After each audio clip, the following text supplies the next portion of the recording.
So today we're going to go over some of the options that Jack has from his Gamma Howl stance. Gamma Howl is a powerful tool for Jack because it allows him to establish plus frames on the opponent and put them in a mix-up. A lot of times, however, the mix-up isn't quite as scary because movement is usually the best option. You don't need to commit to anything risky. If we start with probably the most common option that Jack likes to do from his stance, it's Jackhammer to get into stance and then Rocket Boot from stance. He likes doing this because Jackhammer covers a good amount of distance, or about 2 characters-ish away from each other, and he can reach me. And then if he cancels in the stance, it gives him plus frames. And if I try to challenge him or guess, I'm going to put myself in a 50-50. If you try and challenge the Rocket Boot, or Gamma Howl 4 here, the big Rocket Boot with a 10-frame move, it's going to trade and Jack's going to win the trade. So you don't want to hit a button when he goes into the stance, unless you have like a read that he might be going for something slower, or if you predict a hide, then you can duck, which is certainly an option from here. But the safest thing you can possibly do is just to step left. So if we block and we step, we're completely safe and we can go for a punish. That will beat most options, most if not all options of Jack's from stance, if he's committing to them, or if you just want a safe autopilot move, then you can step left and block. If we look at some of the other options he'll do here, we've got Gamma 1. This is his safe homing mid, which can be used to combat people stepping left automatically. But if you just step and block, you'll still be +9, so it puts you in a good position. So even though nothing's guaranteed, Jack's giving up his turn by going for a safe option and attempt to stifle your sidestep. So that is another thing that gets beaten with sidestep. If we go to yet another option, sometimes if they're worried about the enemy retaliating, the Jack players will go for barrier. And again, if you step left and block, we have time to block and punish it. Didn't get that time, let's try it again. That was not the punish, but it certainly works. There we go. So that's another option. If they are committing to try and retaliate against you, they have barrier. If they're autopiloting options like Rocket Boots, then you can step it left as well.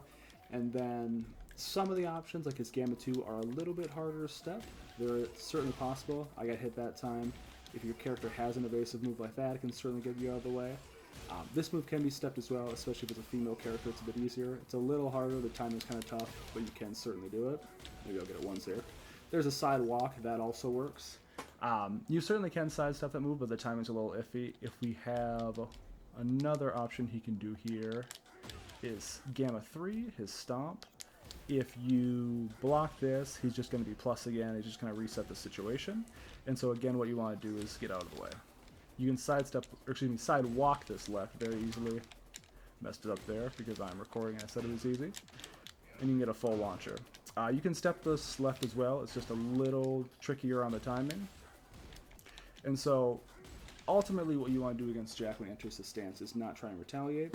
You just want to be evasive so that you can mitigate risk while also avoiding some of his more oppressive plus frame options. And then once you do that, the Jack player is going to have to stop autopiloting, and they'll have to go for options like mixing up their pressure. So for example, they might just sit here after Jackhammer and block instead of committing to something.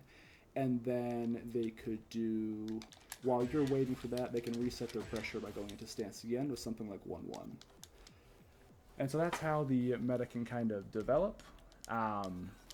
But overall, if you're fighting against Jack, the best thing you can do when he goes into stance is to step left. The tricky part is if you get hit by him when he goes into stance. Because once that happens, you're no longer able to step it because you're 2-. And so if I try and step, I'm always going to get hit. When you get hit by Jack in stance, then you enter the 50-50 situation. But again, if you get hit and they're autopiloting the high, then you could still get hit and duck the follow-up and kill him. Something Jack players would do, especially at the wall, to combat this situation, let's get this set up here, is instead of going for the Rocket Boots, they'll go for the Drill. And that is because Drill provides a clean wall splat on hits, and on block it's only -13. A lot of characters have trouble punishing it. Feng should have an easy time here from a little faster. There we go. But it's a scary mix-up at the wall because you're so minus after getting hit that you don't have the frames to step out of the way. And if you think, that the Jack player is just going to autopilot to their fastest move, the plus frame high, you end up ducking, and you get wall splatted and you die. So when Jack is able to hit you with with Jackhammer or one of his moves that gives him plus frames into stance, it's much scarier. But on block, it's not so bad. If he gets a counter hit, then it's a guaranteed stomp afterwards. One thing to know about this situation, let me get it pulled up here, is if this move counter hits you and you eat the stomp, do not hold back, otherwise you'll get hit by the back 1+2 after. What you want to do in this situation is just to just a tech roll, tech the stomp, and you're out of danger. And then, depending on what kind of options your character has, they might be able to punish Jack for going for back 1+2. So even that was a small punish that Fenn can get. Your character might be able to get more, but yes, you don't want to hold back in that situation, otherwise you're going to get counter hit and punished. But yeah, that's a quick rundown on some of the options that Jack has. Another thing he can do is when he goes into stance, there are different ways he can do it, and he has different frames he can get from it. For example, if he goes into stance off of forward 3, the frames are different. He's actually only +2 on block, but he goes into stance faster from forward 3 versus the time it takes for him to go Jackhammer into stance. And because of that, you're not able to step left on these options anymore. So if he does, specifically Rocket Boot, so if you try and autopilot step when he goes into stance, you're going to get hit by Rocket Boots. So you want to mix up the ways you're going into stance. You can't just always do it off of Jackhammer. You go into it off of forward 3 as well, and that gives you different frames. If we set up a situation here, like Jackhammer into Rocket Boot and then forward 3 into Rocket Boot, we can see that we're able to step one situation but not the other. So we can step that. Whoops, excuse me. But then if we go into forward 3, we're not going to be able to step it. And so Jack's different ways to get in a stance provide different options. He has things like forward 3+4, which is yet another tool that Jack uses to get into stance. The primary, draw of this move is that if it lands on hit, he gets a guaranteed crouch throw. He can either choose a crouch throw that brings him into heat, or this one that gives him better Oki. What's interesting about this stance is that he's actually so minus that he can't block a follow-up launcher. So if he realizes that the forward 3+4 doesn't connect and he tries to block because he's not going to go for the crouch throw, he's stuck in stance and you can actually just launch him. See, he's holding back here, and you can actually just launch him.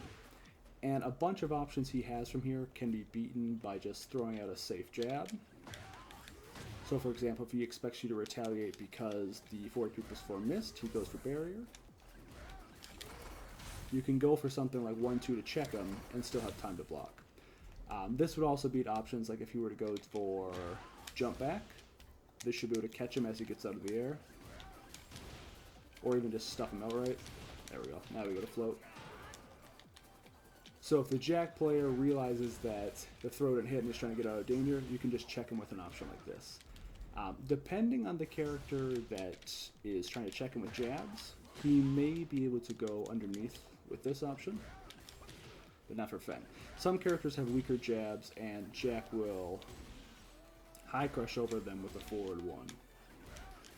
But thankfully in this case it's something Fenn can do to check all sorts of options. So to recap his stance, he can get different plus frames from different situations, and in this particular one of a forward 3+4, he goes into stance so he's minus, so you can check him. But in other stances like Jackhammer, he's plus, so you don't want to challenge him. So you need to really see the kind of moves that the Jack player is going to stance from. And more often than not, it's going to be Jackhammer. And if they do something like forward 3, then they're typically more minus, and they don't have the same amount of frame trapping potential as if it goes in from Jackhammer. Like if we do forward 3 into Rocket Boot, you can check this because he's only a +2.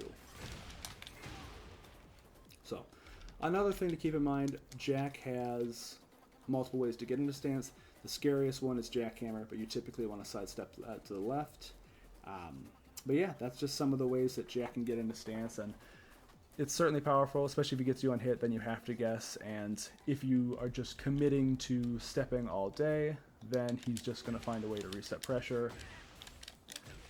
and then you can turn into jackhammer. You see that you're blocking and pressure with down back ones.